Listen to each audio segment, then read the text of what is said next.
to the midweek wrap up where we talk about NXT, we talk about main event, and we talk about anything else that happened within the midweek. That's Tuesday through Thursday. We had some good stuff happen this week. But before the good stuff. Yeah. Before the good stuff, I want to make a somber note. Yeah, that's actually what I have written first. You want to go and start? We heard about the passing of former WWE WCW Tag Team Champion Sean O'Haire. Yeah. Most of you would know him. He came into WWE through the Invasion angle, teaming with Chuck Palumbo. They were WCW Tag Team Champions.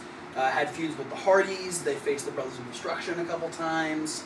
An amazing wrestler. His finisher was the Swanton Bomb, and he was a big 260-pound dude. Yeah. He went on during the brand split. I believe he was on SmackDown, and he was the I'm not telling you anything that you don't already know. Yeah, like the devil on the shoulder kind of character. And at one point, he even played like second fiddle to Roddy Piper. Yeah. During Piper's feud with Hogan. Yeah, I remember. That's when Zach Gowen came in. Mm-hmm. Aha. Okay. I forgot about the segment. But yeah, unfortunately, he committed suicide earlier this week. From what I've read, over the course of the last 6 years, he's been in WWE-sponsored rehab for alcoholism 6 times in the last 6 years, and his latest stint actually ended just earlier this year. Obviously, those demons came back, and he wasn't able to overcome them, and unfortunately, he took his own life. His father found the body, I believe, Tuesday? Was it Tuesday they found him? There hasn't really been any toxicology reports put out yet. All we know is, there's an obituary. If you go to ringsidenews.com, they have a link to the obituary. He was only 43. Yeah. Which kind of seems to be the range where... It's another guy who was taken too early. Yeah. Oh, yeah. And for it to be at his own hands, too. That's so sad. Yeah. And, I didn't know much about him prior to the Invasion angle, but I got to know and enjoy him on WWE TV. He did MMA for a while. He was in Strike Force, I believe. Yeah, I think so. Strike Force, mixed martial arts. And from what I hear, he was pretty good there. I believe he did A1 also. But yeah, it's really, really unfortunate that we lost another really talented wrestler. It's nice that WWE was trying to help him. Yeah. WWE is very adamant about their drug and alcohol policy. They want to try and help. For all these people that say that WWE doesn't give a shit about the wrestlers, bullshit. Yeah. Okay. Like I've been listening to podcasts. WWE has had a drug policy in place for years. Yeah. Even before the whole Eddie and Benoit situations happened. It's just since the Eddie Guerrero death, it's been more enforced. Right. But yeah, WWE cares about its wrestlers, and he was in 6 times, and WWE paid for it. Right. I didn't even know that he had a relationship with WWE anymore. Me either. Until I heard about this, and to hear that he hasn't been wrestling with them for years now. Yeah, it's been 10 years. Yeah, because it was 2004, 2005-ish is when he left. Yeah. It's been a long time since we've seen him in WWE, and to know that WWE's been helping him for the past 6 years. So I'm guessing sometime after he finished his MMA deal. Not really sure what he was doing after that, but obviously spending a lot of time in rehab, and unfortunately it didn't work. I think last thing I heard, he was working as a personal trainer at the local gym. I do think I remember, and he was a fit dude. I mean, he knows what he's doing. Yeah. But yeah, we'd like to send our condolences out to his family, any of his friends. We're fans of him. Sad to see him go, and I mean, there's not much more to say other than that. One note I wanted to make: we talked about Ultimate Warrior earlier this year, dying just after WrestleMania. We never mentioned the fact that we did lose Mae Young back in January. Yeah. really popular women's wrestler when she was in her heyday. Really popular coming back into WWE. Yeah. Was hoping to have a match on her 100th birthday.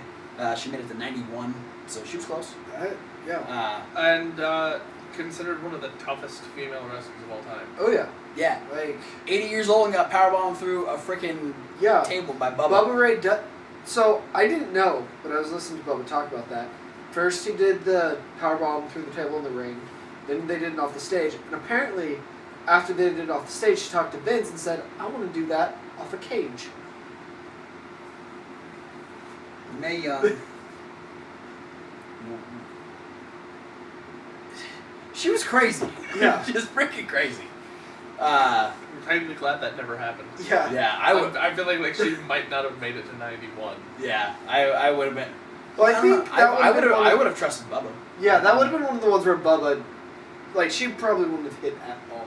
Yeah. Bubba would have like held her like against his body. Yeah. And just taken the full bump himself. He would have just like took the bump with her on his shoulders and then set her down. Powder bomb. But It's yeah, called a powder that's bomb. powder bomb. But yeah, that's our somber note. Rest in peace, Sean O'Hare, Mae Young, Ultimate Warrior. We're losing a lot of really. Yeah. Every year. You Yeah. know, it happens. Yeah. It's inevitable. It's you get the great stories that Mae Young lived till 91, and then you get the tragic stories that we lose Eddie Guerrero and Chris Benoit and now Sean O'Hare at such a young age. But yeah, it's wrestling. Wrestlers deal with a lot of bullshit. Yeah. I can only imagine. This is what irritates me about certain things, not everything. About people saying how much better wrestling was back before they had the no chair shots to the head, no this, no that, no like. This is what those things lead to. Yeah, exactly. This is why those are in place. I would rather see 10 more years out of a guy because he's not taking chair shots to the head than hear that he died young because of complications around that. Yeah, and we may just be 3 wrestling fans saying that and be like, oh, you guys don't know anything. Listen to Stone Cold talk to Mick Foley and listen to Jericho talk to Triple H and hear 4 of the greatest superstars of all time saying, you know what, I could have put my hands up a couple times and blocked chair shots. Yeah. But let's move on. We can move on. That's fine. All right. I want to talk about another outside of the wrestling universe, but wrestling related thing that we haven't talked about. Apparently, and I'm assuming you guys have heard about this at least, CM Punk is possibly in legal battles with WWE regarding the use of his character in the upcoming game. And it's not even just the character in the game; it's also they're still making money off of his merchandise. Right. Using his name, using pictures of him for posters and stuff like that. Right. Which they actually had as soon as the papers were filed. They actually dropped all the price on all of his merchandise on WWE Shop and sold out. Yeah. So, I think the only thing they have on there is like a Best in the World bracelet and something, like a keychain or maybe something else. Yeah. But the note I really want to make about that is I see a lot of people saying, well, he walked out on the company, he breached his contract, he has no right to sue. Here's the thing. Maybe WWE does have every ground to sue him back for this other thing. Licensing, that's a separate issue, though. WWE never owned the rights to the CM Punk name. Yeah, he was CM Punk on the Indies. He was CM Punk in WWE. He is CM Punk now. Yeah. WWE does not own rights. The logos they made for him. Right. They can make money. They can license that. Yeah. But using his name, he has all the right in the world to sue. Right. I'm not going to pretend to be on either one's side, but yeah, this is a legal issue of licensing issues, and it's separate from him walking out. Absolutely. Let's move on to some wrestling. Yeah, let's have some fun. All right. So, yeah, we did that weird thing where Thomas Wolf always says, why do we start with the main event? But we started with main event on Tuesday night.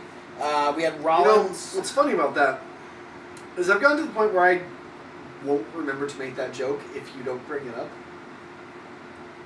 It's living on through you now. Yeah. It's like you brought it up in like the last 3 weeks. It's because I know that the time that I don't, he will. It's gonna happen. But yeah, we opened up with Rollins talking about how, the destruction of the Shield. He went on this, like, where are they now? Starring the most dominant trio in WWE history, the Shield. And talked about how, Dean Ambrose is fucking lost. In parts unknown. And Roman Reigns is being destroyed by the Authority. And here I am, I'm Seth Rollins, I'm a badass, I'm the future World Heavyweight Champion. I feel like Seth has a kind of skewed view of what's happening, though, because Roman Reigns is holding his own against the Authority. Like, Yeah. he's not being And destroyed Dean Ambrose by is him. biding his time.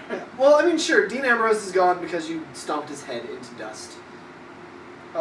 So yeah, I'll give you that. There's But a big pile of Stardust and Goldust action figures. yeah, That would hurt. Ow. Fuck that. but like Roman Reigns isn't really being destroyed. He's sure you guys want him Raw, but he's not gone. Yeah, he's still going to Night of Champions. He's actually going to face you, Seth Rollins. That was another thing coming out of Raw that, not only are we getting Orton versus Jericho at Night of Champions, but we're getting Seth Rollins versus Roman Reigns, which is another combination of Shield members that we haven't seen face each other one-on-one yet. Yeah. Well, let's get back to main event. Rollins was out there talking. He would actually that's he would get interrupted by Zeb Coulter and Jack Swagger, which I thought was interesting. Well, they had a bit a couple weeks ago. Yeah, Where but they had their match. I didn't feel like it was something And that... Zeb Coulter said real Americans don't keep their money in the banks because of all the banking crisis that's going on right now in the country. Did you say that? No, I just made that Oh, up. that was good. I was like, wait, I missed that part. Yeah, it was there. I don't know. I was kind of confused with it. It was a good match. We ended up having Swagger versus Rollins. Rollins would win again. I didn't think they were gonna have Swagger go over on Rollins. Yeah. They had a lot of really good back and forth. Like both of them got highlighted in the match. Yeah. Like neither of them really overshadowed the other. I was thinking about this the other day. I don't remember if anything prompted it or I was just idly thinking about it. Mm-hmm. Swagger, for as much as we say fuck Jack Swagger because he's unsafe, Fuck Jack Swagger. he's not a bad wrestler, really. He's a bad wrestler in that he's unsafe. He's a good wrestler. It's when he does extra shit outside of wrestling. Yeah. Like going after a ladder before Dolph Ziggler can get to it. Fuck Jack Swagger. Like grabbing Wade Barrett and tossing him into a barricade. Fuck Jack Swagger. But I do like Jack Swagger's wrestling. Angry wearing an American flag. We the people.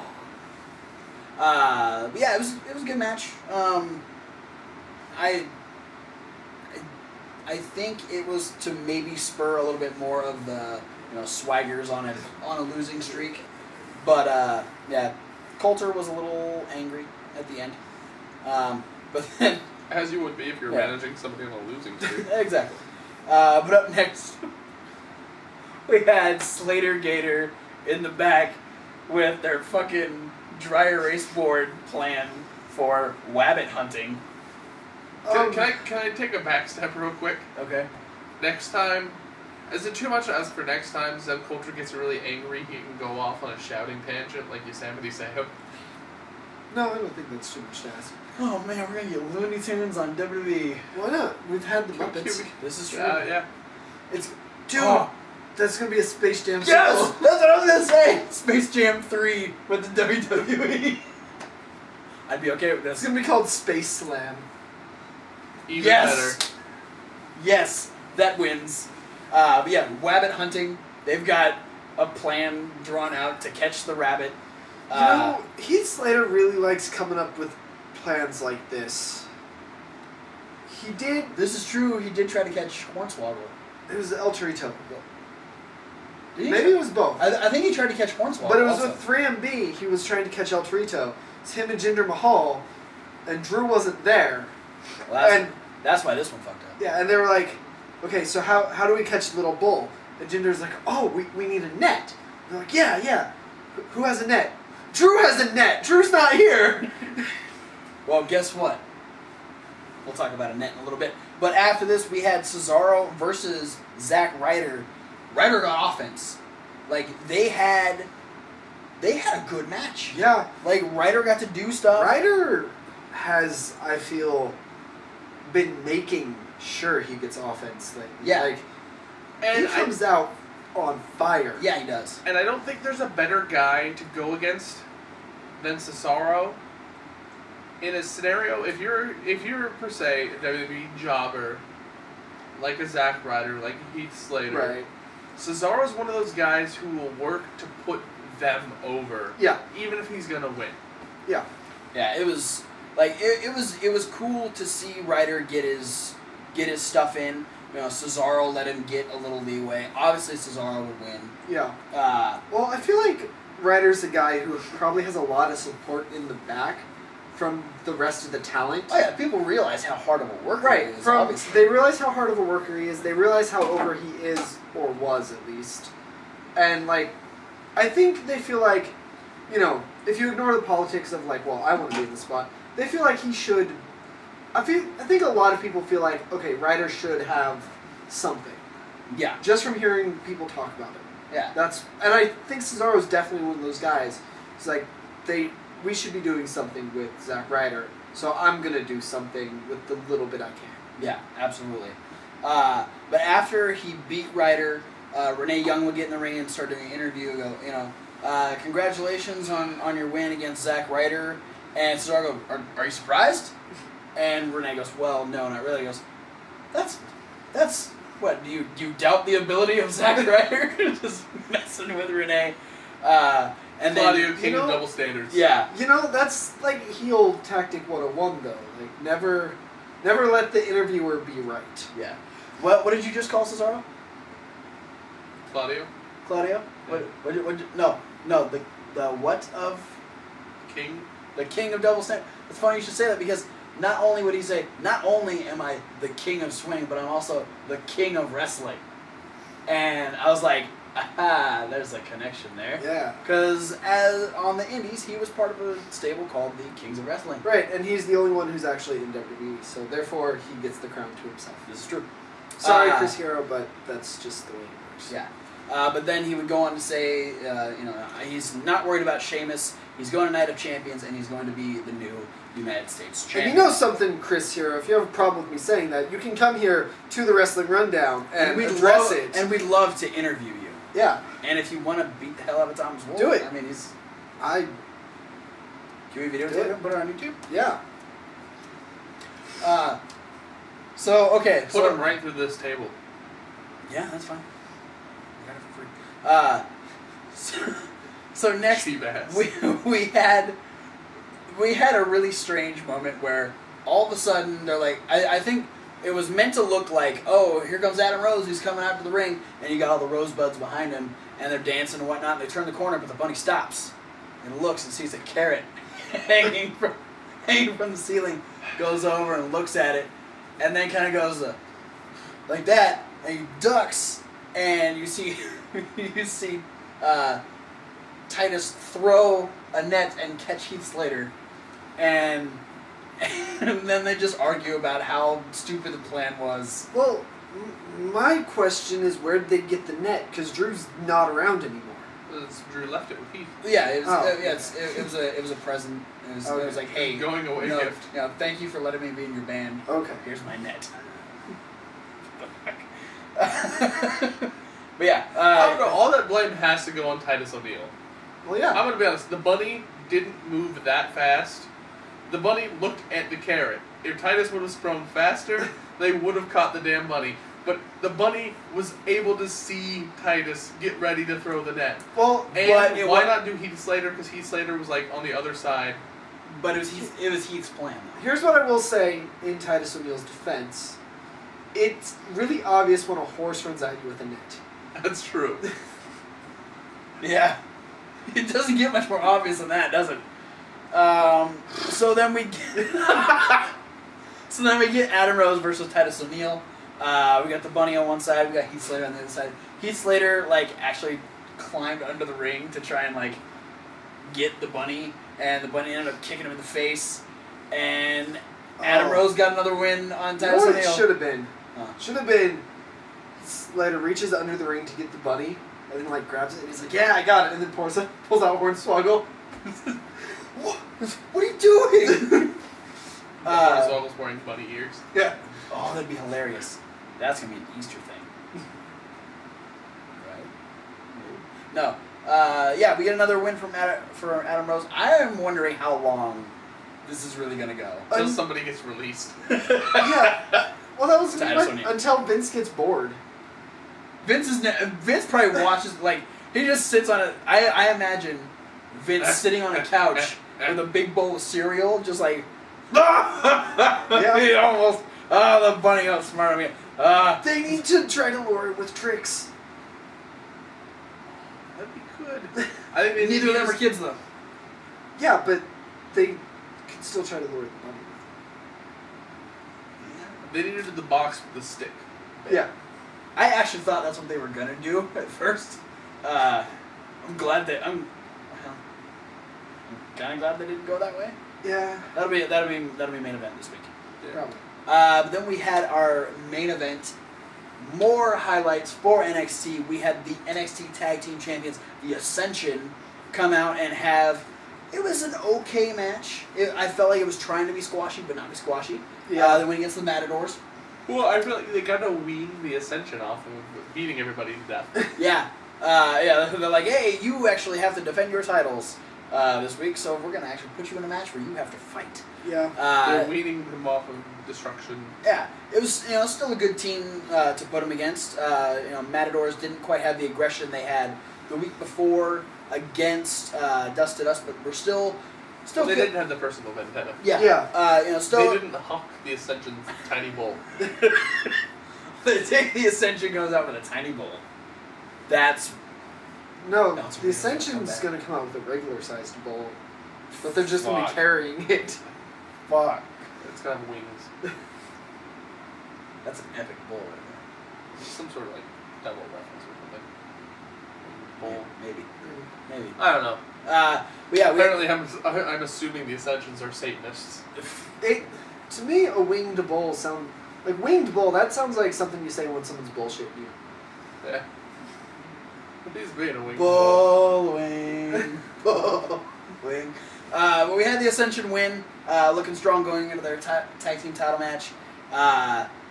I'm getting more and more excited to see the Ascension on the main roster.